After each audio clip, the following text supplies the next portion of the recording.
Hi there, welcome back to the YouTube channel. Just a quick announcement before I start today's off. There are no streams this week because I'm in the middle of moving home.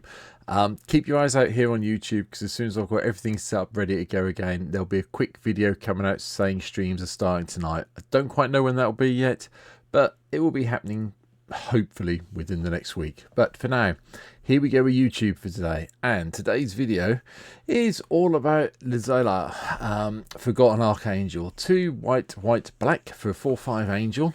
We're flying in lifelink, and whenever another non-token creature you control dies, return that card to its owner's hand at the beginning of the next end step, and if a creature an opponent controls would die, you get to exile it instead. We like Liesa. Yeah, can't complain about this. I was asked to cover this a while back. I've been waiting until I've finished looking at the Ether Drift cards. I know there's 3 I haven't covered. The 2 face commanders, Sahili and Temet from the pre-con decks, and Basri. They're the ones I haven't covered. I may do a short video about them sometime in the future about how I would build those decks, but not really do a big deck on them. So I've gone back to requests, and the first one was this guy. So, well, lady, sorry. So yeah, here we go. Here's what today's deck really does look like. There is one other change before I go any further. My moderators on my stream have told me that I need to try videos out using Moxfield. So the rest of this week's videos will all be using Moxfield to do the deck lists in. Let me know in the comments down below if you prefer this or MTG Goldfish. We'll see how it goes. We may revert back to Goldfish. We may just stay put on Moxfield. We'll see what people say. But anyway, at the beginning, creatures, we've got 40 of them in the deck, and kicking off with Lunarch Veteran to gain some life, along with Novice Inspector for the clues, Soul's Attendant for some more life, because we're going to have lifelink on our commander once we just gain as much life as we can, Soul's Warden for more, and Thraben Inspector for even more clue fun. From there, pumping up our creatures a little bit with Anafenza, and then we have during the Dauntless General, just to make sure most of our, well, creatures can get indestructible. We've got a lot of humans in the deck as we go through this, but the other reason it's here is we want this to take out a lot of the graveyards. One of the things I've seen since Ether Drift appeared is a lot more graveyard decks on MTGO, so this is my way of trying to combat them when I'm playing there. So if you've not got that issue, you can replace a Jurini with something else entirely. If you have got that issue, probably worth keeping in at the moment. Knight of the White Orchid lets us go and get some land. Oh, go and get planes if we need it. And then we have Life Creed Duo for some extra life gain, because I quite like having the Bloom Burrow bats kicking around occasionally. Dromoka Warrior pops in as well from the Foundations Jumpstart set.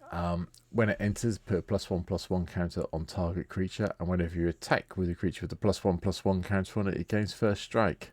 If it has 2 +1/+1 counters on it, it has double strike instead. Great card, love it. Really enjoying playing it in my actual pure Urdan commander deck. It's been interesting, and people have really not liked playing against all my double striking creatures, so definitely worthwhile having it in here. Claim Jumper pops in to go and get us some lands if we're behind. Lorana the Third Path usually turns up in any deck that has white in nowadays, just for the ability to do the Rex Sage thing and then a bit of card drawing for us and the person who's behind. Oleg the Battle Weaver, I just cast a creature spell, get a gnome artifact creature token. Sometimes we'll get copies of tokens of an artifact that we already control, but it's usually gnomes, which is fine by me. Sky Hunter Strike Force to give our commander melee. Yep, I'll cope with that. Or all our creatures melee. Sounds like a fun plan with Liesa in the air. Disciple of Bolus to gain some life and draw some cards when we sack one of our creatures off when it enters. Core Cartographer for even more of plane searching out of our deck. And then Mangara the Diplomat to draw cards when people attack us with 2 or they cast their second spell. You know the score. Rev the Tithe Extractor also comes in from the Foundations Jumpstart set. Whenever you attack, target creature gets Death Touch until the end of turn. And when all creatures you control deal combat damage to a player, create a treasure token, then look at the top card of that player's library and exile it face down. And then we get to play that card as long as it remains exiled. Rev's good. Rev is very good. We really do like having her on the board. It's very good, yeah. Solemn Sim, Land Search, card draw, you know the score. Angel of Invention to give us some more creature buffing, and then a bit of fabrication to get some more servos. Archangel of Priest of Shadow, sorry. The backup ability is quite good fun, especially if we play it late in the game. We've got things in our graveyard that we want to bring back.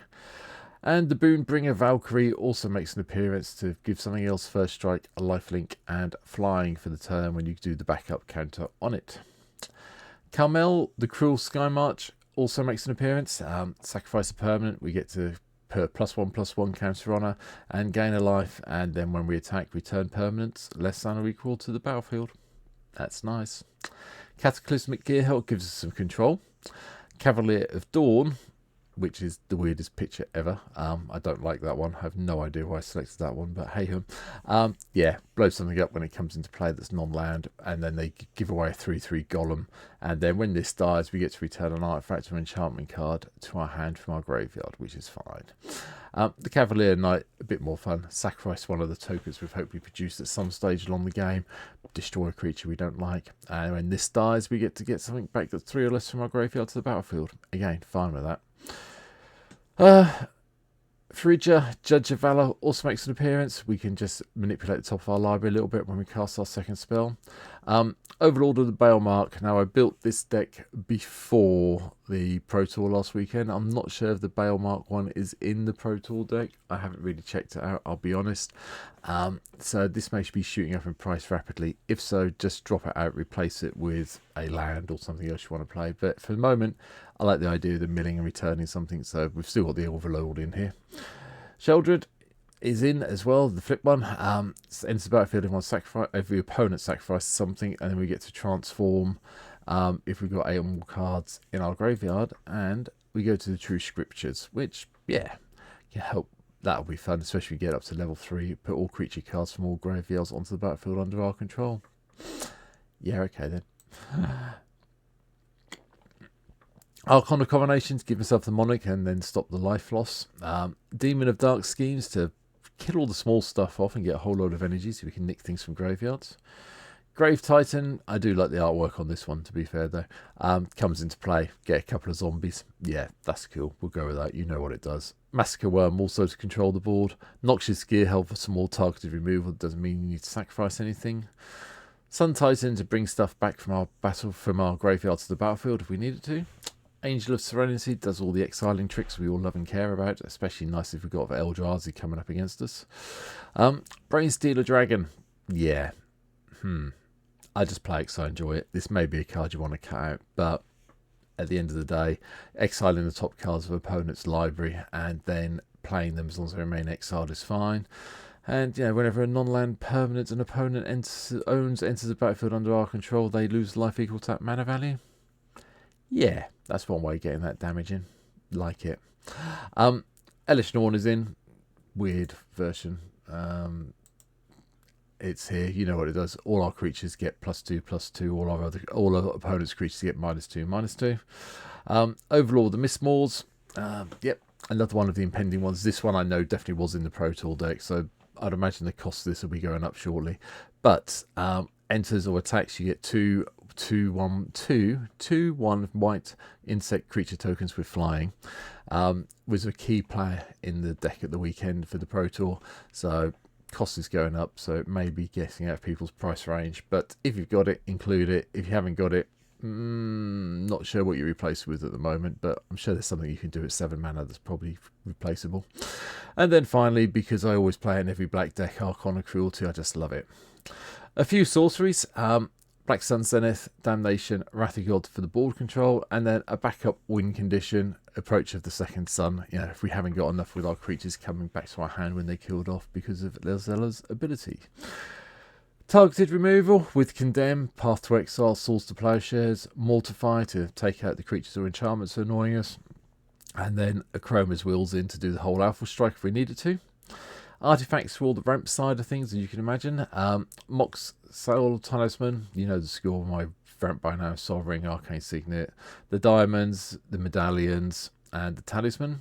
But because we've got a lot of creatures that comes into play effects, Panharmonicons in as well to get us an additional trigger for each time they come into play, and Portal to Phyrexia to help us clear the board and then nick things from our opponent's graveyards.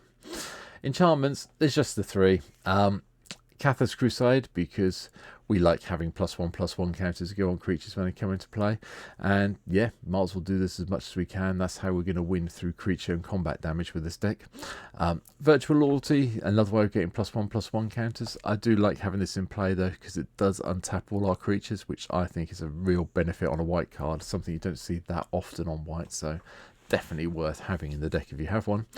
And then the Virtue of Persistence, or the Lock Vein Scorn, a little bit more targeted removal, but then the ability to nick creatures again from a graveyard and put onto a battlefield under our control is something we need. Lands, nothing particular fancy in the lands. The usual selection of white and black lands that you'd expect to see. We have got Castle Aradan Vale in here just to give us some more tokens if we need them. Admittedly, not a big thing because we are not returning them to battlefield when they've died. It's non-token creatures, but it does give you some instant speed blockers if you need it. Field of the Dead's here. We're playing white and black. We had to have Field of the Dead in here. We've got enough different types of lands in here that we should be able to trigger this when it hits play. We've got Isolated Chapel, all the rest of the things. I'm not going to go through them all, but you know, the usuals are still here. Reliquary Tower, and somewhere Temple of the False God. There you go. Like making sure I've got everything covered. I've still got to work out exactly how Mox Field works. So, yeah, but you all know what the temple does. Doink. There we go. Temple of the False God, just to make sure it's there. But that's it. That's it for my take on Liesa. I keep wanting to put an L in for some word. I know it's not, it's Liesa. Yeah, there you go, we're there. Not much you can really say. Creature beatdown deck with some support cards. That's the easiest way to build her. I'm sure there's probably a fancy combo deck that you can do where it involves looping lots and lots of creatures back to your hand and then casting for free somehow at instant speed. But I think I probably, can't see it myself in white and black. Yeah, so I went with this version and it's just pure beatdown deck. So that's it for today. Thanks for watching. Let me know what you think about using Moxfield once I've got the hang of it. I know the end was a bit ropey there, but we'll get there. We'll try it again tomorrow on Thursday's video. Like I say, no streams this week. Hopefully we'll be back soon. Keep your eyes out for the video that says when the streams are restarting. That'll appear on YouTube a couple of hours before I start streaming again. But for now, that's it. Take care, and I will see you very soon. Have a good one. Bye.